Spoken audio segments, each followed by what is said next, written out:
Mojtaba reportedly compelled U.S. negotiators to revise the war-ending memorandum of understanding as many as 25 times, according to sources who say Tehran's team insisted on repeated redrafts until their core conditions and preferred language were secured, a process that critics portray as evidence of asymmetric leverage at the bargaining table. Revelations have emerged describing how Iran maneuvered diplomatically to corner the United States into accepting what some analysts call a victory deal, with Tehran exploiting back-channel influence, leverage points, and carefully timed concessions to extract terms that bolster its domestic and regional standing. Some commentators have framed the memorandum as a written U.S. defeat, arguing that President Trump's agreement has become a symbol of humiliation because it appears to codify concessions widely perceived as favoring Tehran while leaving Washington's strategic objectives only partially achieved. Iran has made sensational public claims about the negotiations just as President Trump confronts a rising rebellion within the GOP and mounting midterms pressure, a combination that critics say Tehran is using to magnify political strains in Washington and to shape perceptions of diplomatic success at a pivotal moment. Days after the United States and Iran signed a memorandum of understanding to end the war, an Iranian lawmaker publicly disclosed fresh details about the negotiations, releasing information that has renewed debate over the deal's terms and the internal dynamics that shaped the outcome. According to reports, the Memorandum of Understanding was sent back and forth as many as 25 times between Mojtaba and his negotiating team, a procedural revelation that critics say demonstrates Tehran's insistence on repeatedly refining language until its core conditions were securely reflected. The disclosure was made by Iranian lawmaker Abdul Hossein Rouholamini, speaking to Iran International, whose statements have since been cited across regional media and have helped fuel scrutiny and speculation about how the agreement was negotiated behind closed doors. Meanwhile, Iranian Parliament Speaker Speaker Ghalibaf weighed in on the memorandum, using his platform to frame the deal within a domestic political narrative and to influence public perceptions about the legitimacy and strategic value of the agreement. Ghalibaf declared that the memorandum had effectively become a declaration of U.S. defeat, as reported by Iran International, a forceful interpretation aimed at emphasizing Tehran's negotiating success and bolstering the standing of hardliners who opposed concessions. He argued that dialogue could only succeed when Iran's rights were respected and accepted, insisting that any genuine diplomacy must be premised on recognizing Tehran's core demands and safeguarding its national sovereignty. Ghalibaf also maintained that the memorandum was not the product of coercion but rather of resistance and power, a line intended to portray Iran as having negotiated from strength rather than under duress and to legitimize the concessions obtained. Meanwhile, in the United States, President Trump has faced sharp criticism from right-wing American media over the memorandum, with commentators arguing the deal concedes too much to Tehran and deploying the controversy to heighten political pressure on the administration.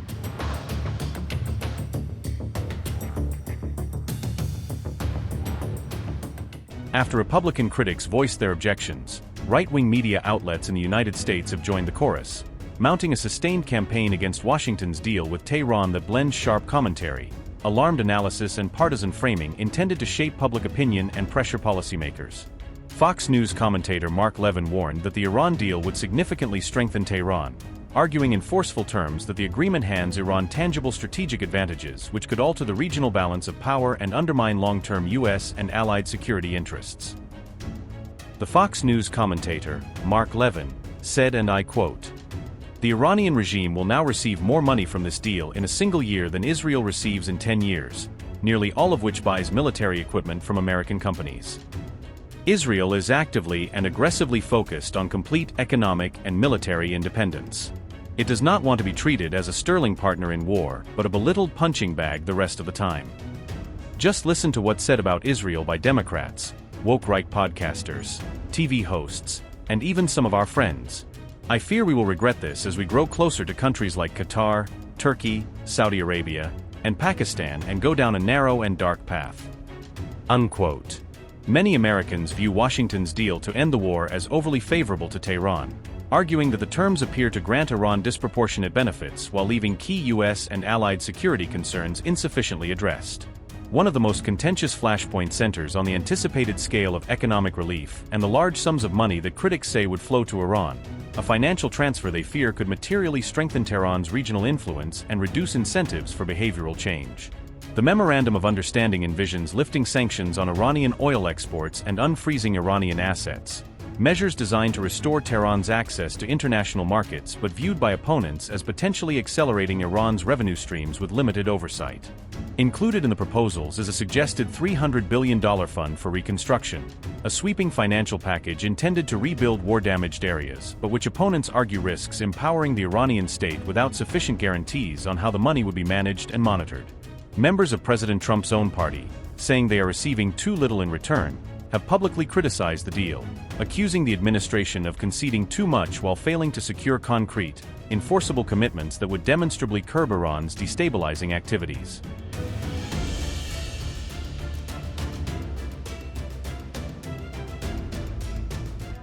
As President Trump praises the merits of the Iran deal, many Republicans in Washington are visibly uneasy and on edge, with senior lawmakers and conservative commentators publicly debating whether the agreement betrays core party principles or leaves the United States exposed to future risks.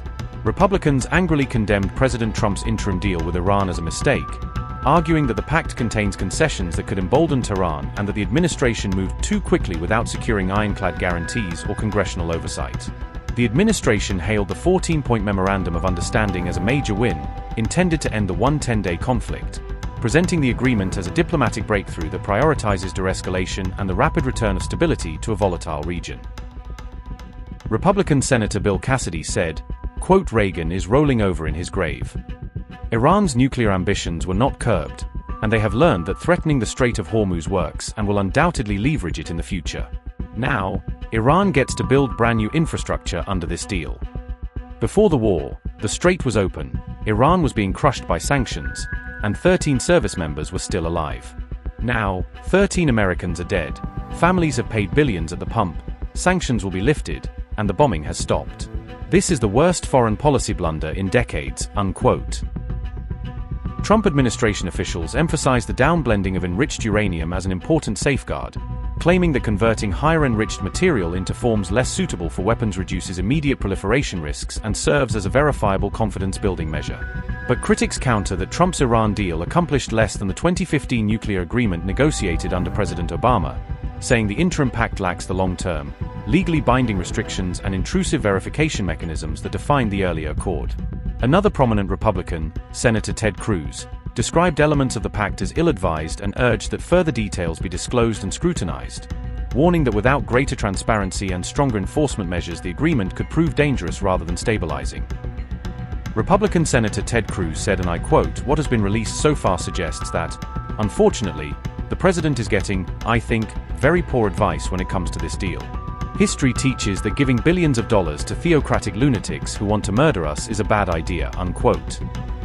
While Republican Senator Lindsey Graham, following discussions with Envoy Witkoff, said he believes the Memorandum of Understanding could prove beneficial, he qualified that view by stressing the need for careful oversight, clearer verification steps, and contingencies to ensure the agreement actually delivers measurable security gains rather than merely offering temporary political cover.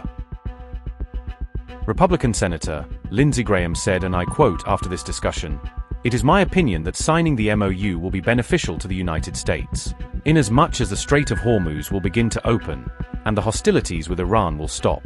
Whether or not the United States can reach an acceptable, verifiable deal with Iran regarding its nuclear program and other issues is yet to be determined, but I see little downside to trying," unquote.